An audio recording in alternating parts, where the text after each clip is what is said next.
بسم الله الرحمن الرحيم. قال الملأ من قوم فرعون إن هذا لساحر عليم يريد أن يخرجكم من أرضكم فماذا تأمرون قالوا أرجع وأخاه وأرسل في المدائن خاشرين يأتوك بكل ساحر عليم وجاء السحرة فرعون قالوا إن لنا لأجرا إن كنا نحن الغالبين قال نعم وإنكم لمن المقربين قالوا يا موسى إما تلقي وإما أن نكون نحن الملقين قال ألقوا فلما ألقوا سحروا أعين الناس واسترهبوهم وجاءوا بسحر عظيم وأوحينا إلى موسى أن ألق عصاك فإذا هي تلقف ما يافكون فوقع الحق وبطل ما كانوا يعملون فغلبوا هنالك وانقلبوا صاغرين وألقي السحرة ساجدين قالوا آمنا برب العالمين رب موسى وهارون قال فرعون آمنتم به قبل أن آذن لكم إن هذا لمكر مكرتموه في المدينة لتخرجوا منها أهلها فسوف تعلمون لأقطعن أيديكم وأرجلكم من خلاف ثم لأصلبنكم أجمعين قالوا إنا إلى ربنا منقلبون وما تنقم منا إلا أن آمنا بآيات ربنا لما جاءتنا ربنا أفرغ علينا صبرا وتوفنا مسلمين قال الملأ من قوم فرعون إن هذا لساحر علیم قال بولے الملأ سردار من سے قوم فرعون ان بے شک ہذا یہ لساحر جادوگر علیم علم والا ماہر. بولے سردار فرعون کی قوم کے یہ تو کوئی بڑا واقف جادوگر ہے. معلوم ہوتا ہے کہ فرعون نے موسیٰ علیہ السلام کے معجزات سے ہیبت زدہ ہو کر پبلک کو جمع کیا اور پہلے اس نے بذات خود کما فی الشعراء پھر اس کی طرف سے بڑے بڑے لیڈروں نے اس رائے کا اظہار کیا کہ موسیٰ علیہ السلام معاذ اللہ کوئی بڑے ماہر جادوگر معلوم ہوتے ہیں، کیونکہ جو خوارق موسیٰ علیہ السلام سے ظاہر ہوئے ان کی خصیات کے موافق جادو سے بہتر ان کی کوئی توجیہ نہ ہو سکتی تھی. یرید ان یخرجکم من ارضکم فماذا تأمرون یرید چاہتا ہے ان کہ یخرجکم تم نے نکال دے من سے ارضکم تمہاری سرزمین فماذا تو اب کیا تأمرون کہتے ہو نکالنا چاہتا ہے تم کو تمہارے ملک سے اب تمہاری کیا اصلاح ہے. یعنی عجیب و غریب ساحرانہ کرشمہ دکھلا کر مخلوق کو اپنی طرف مائل کرنے اور انجام کار ملک میں اثر و اقتدار پیدا کر کے اور بنی اسرائیل کی حمایت و آزادی کا نام لے کر قبطیوں کو جو یہاں کے اصل باشندے ہیں ان کے ملک و وطن مصر سے بے دخل کر دے.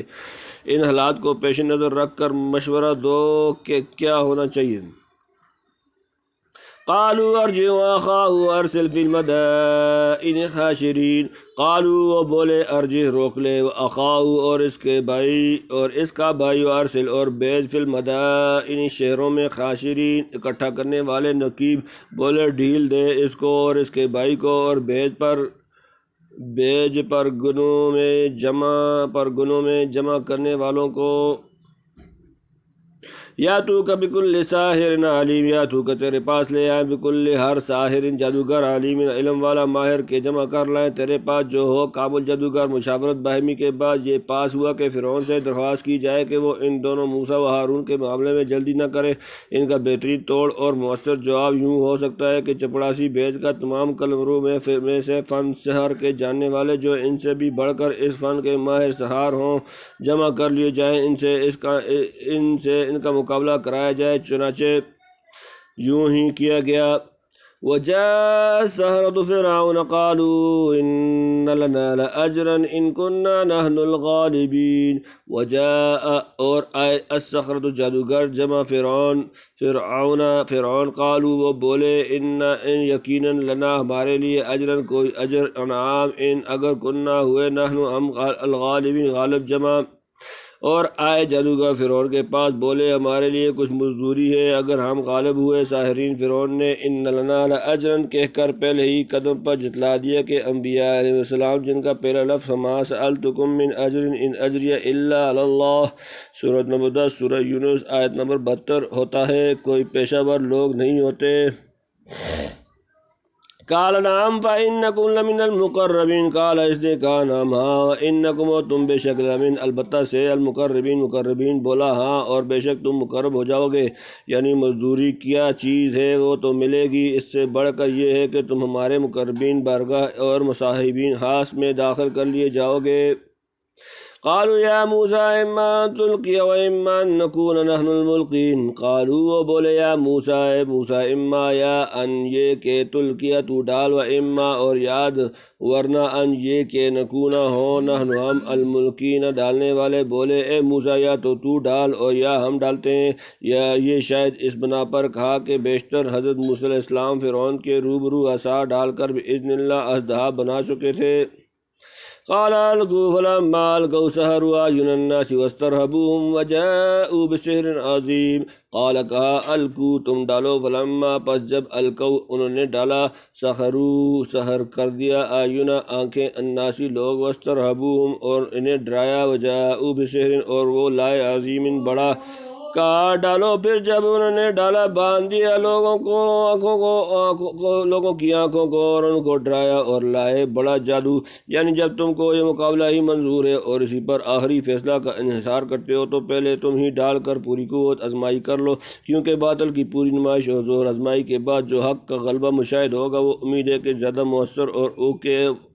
اوقاف النفوس او تو فی الحقیقت یہ موسیٰ علیہ السلام کی طرف سے سحر کے ساتھ معجزے کا مقابلہ کرنے کی اجازت نہ تھی، بلکہ دو صورتوں میں سے ایک صورت کا انتخاب تھا جو باطل کے حمود اور حق کے غلبہ و وضوح کی مؤثر ترین صورت ہو سکتی تھی، یعنی جادو کے زور سے نظر بندی کر کے مجمع پر چھا گئے اور لوگوں کو مرعوب کر لیا۔ دوسری آیت میں کہ انہوں نے اپنی رسیاں اور لاٹھیاں زمین پر پھینک دیں، جس سے زمین پر سانپ ہی سانپ دوڑتے معلوم ہونے لگے، یخیل الیہ من سحرہم انہا تسعی، سورۃ نمبر 20 سورۃ طٰہٰ آیت نمبر 66۔ آیات سے ظاہر ہوا کہ ساحرین فرعون نے اس وقت جوش و بدت دکھلایا تھا، اس میں فی الواقعہ قلب ماہیت نہیں ہوا بلکہ وہ محض تخیل اور نظر بندی تھی، اس سے یہ لازمی نہیں آتا کہ تمام اقسام سحر اسی میں منحصر ہوں، شاید انہوں نے یہ گمان کیا ہو کہ ہم اتنی ہی کارروائی سے موسیٰ علیہ السلام کو دبا لیں گے، اور کچھ گنجائش ملتی تو ممکن تھا کہ اس سحر عظیم سے بھی بڑا کوئی سحر اعظم دکھلاتے، مگر اعجاز موسوی نے سحر کو پہلے ہی مورچہ پر مایوس کن شکست دے دی، آگے موقع ہی نہ رہا کہ مزید مقابلہ جاری رکھا جاتا۔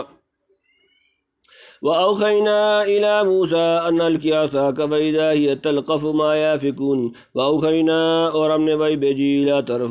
موسیٰ ان کے القی ڈالو عصاک اپنا عصا، فَإِذَا تو ناگہا ہی وہ تلقف نگلنے لگا، ما جو یافکون انہوں نے ڈکوسلا بنایا تھا، اور ہم نے حکم بھیجا موسیٰ کو کہ ڈال دے اپنا عصا، سو وہ جب ہی لگا نگلنے جو سانگ انہوں نے بنایا تھا، فوقع الحق وبطل ما كانوا يعملون، فوقع پس ثابت ہو گیا الحق حق، وبطل باطل ہو گیا ما جو كانوا يعملون وہ کرتے تھے، پس ظاہر ہو گیا حق اور غلط ہو گیا جو کچھ انہوں نے کیا تھا۔ فغلبوا هنالك فانقلبوا صاغرین، فغلبوا پس مغلوب ہو گئے، هنالك وہیں، وانقلبوا اور لوٹے، صاغرین ذلیل، پس ہار گئے اس جگہ اور لوٹ گئے ذلیل ہو کر۔ وَأُلْقِيَ السَّحَرَةُ ساجدین، وَأُلْقِيَ اور گر گئے السَّحَرَةُ جادوگر، ساجدین سجدہ کرنے والے، اور گر پڑے جادوگر سجدے میں، یعنی عصائے موسیٰ سانپ بن کر ان کے تمام لاٹھیوں اور رسیوں کو نگل گیا اور سارا بنا بنایا کھیل ختم کر دیا، جس سے ساحرین کو تنبہ ہوئی کہ یہ سحر سے بالاتر کوئی اور حقیقت ہے۔ آخر فرعون کے لوگ بھرے مجمع میں شکست کھا کر اور ذلیل ہو کر میدان مقابلہ سے لوٹے، اور ساحرین خدائی نشانی دیکھ کر بے اختیار سجدے میں گر پڑے۔ کہتے ہیں کہ موسیٰ و ہارون نے ظہور حق پر سجدہ شکر ادا کیا، اسی وقت ساحرین بھی سربسجود ہو گئے۔ القی السحرۃ کا لفظ بتلاتا ہے کہ کوئی ایسا قوی حال ان پر طاری ہوا جس کے بعد بجز خضوع و استسلام کوئی چارہ نہیں رہا۔ رحمت الہیہ کا کیا کہنا کہ جو لوگ ابھی پیغمبر خدا سے نبرت آزمائی کر رہے تھے، سجدہ سے سر اٹھاتے ہی اولیاء اللہ اور عارف کامل بن گئے۔ قالوا آمنا برب العالمین، قالوا بولے آمنا ہم ایمان لائے رب پر، العالمین تمام جہان جمع، بولے ہم ایمان لائے پروردگار عالم پر۔ رب موسیٰ و ہارون، رب موسیٰ و ہارون اور ہارون جو رب ہے موسیٰ اور ہارون کا، چونکہ فرعون بھی اپنی نسبت انا ربکم الاعلیٰ کہتا تھا، شاید اس لیے رب العالمین کے ساتھ رب موسیٰ و ہارون کہنے کی ضرورت ہوئی۔ اس میں یہ بھی اشارہ ہو گیا کہ بے شک جہان کا پروردگار وہی ہو سکتا ہے جس نے موسیٰ و ہارون کو اپنی خاص ربوبیت سے بدون توسط اسباب ظاہرہ دنیا کے متکبروں پر علی رؤوس الاشہاد اس طرح غالب کر کے دکھلا دیا۔ قال فرعون آمنتم بي قبل أن آذن لكم إن هذا لمكر مكرتموه في المدينة لتخرجوا منها أهلها فسوف تعلمون۔ قال بولا فرعون آمنتم کیا تم ایمان لائے بھی اس پر قبل پہلے ان کے آذن میں اجازت دوں لکم تمہیں، ان بے شک ہذا یہ لمکر ایک چال ہے مکرتموه جو تم نے چلی فی میں المدینہ شہر، لتخرجوا تاکہ نکال دو منہا یہاں سے اہلا اس کے رہنے والے، فسوف پس جلد تعلمون تم معلوم کر لوگے۔ بولا فرعون کیا تم ایمان لے آئے اس پر میری اجازت سے پہلے، یہ تو مکر ہے جو بنایا تم سب نے اس شہر میں تاکہ نکال دو اس شہر سے اس کے رہنے والوں کو، سو اب تم کو معلوم ہو جائے گا، یعنی یہ تم سب جادوگروں کی ملی بھگت ہے، غالباً موسیٰ تمہارا بڑا استاد ہوگا۔ اس کو آگے بھیج دیا، پھر سب نے اپنی مغلوبیت کا اظہار کر دیا تاکہ عام لوگ متاثر ہو جائیں۔ اس گہری سازش سے تمہارا مقصود یہ ہے کہ اس ملک کے اصلی باشندوں کو نکال باہر کرو اور خود مصر کی سلطنت پر قبضہ کر لو۔ یہ تقریر فرعون نے اپنی کھلی شکست پر پردہ ڈالنے اور لوگوں کو الو بنانے کی غرض سے کی تھی۔ فاستخف قومه فاطاعوه، سورۃ نمبر 43 سورہ زخرف آیت نمبر 53۔ مگر جس چیز سے فرعون اور فرعونی ڈر رہے تھے آخر تقدیر الہی سے وہی پیش آئی۔ وَنُمَكِّنَ لَهُمْ فِي الْأَرْضِ وَنُرِيَ فِرْعَوْنَ وَهَامَانَ وَجُنُودَهُمَا مِنْهُمْ مَا كَانُوا يَحْذَرُونَ، سورۃ نمبر 28 سورۃ القصص آیت نمبر 6۔ لَأُقَطِّعَنَّ أَيْدِيَكُمْ وَأَرْجُلَكُمْ مِنْ خِلَافٍ ثُمَّ لَأُصَلِّبَنَّكُمْ أَجْمَعِينَ۔ لَأُقَطِّعَنَّ میں بضرور کاٹ ڈالوں گا، أَيْدِيَكُمْ تمہارے ہاتھ، وَأَرْجُلَكُمْ اور تمہارے پاؤں، مِن سے خِلَافٍ دوسری طرف، ثُمَّ پھر لَأُصَلِّبَنَّكُمْ میں تمہیں ضرور سولی دوں گا،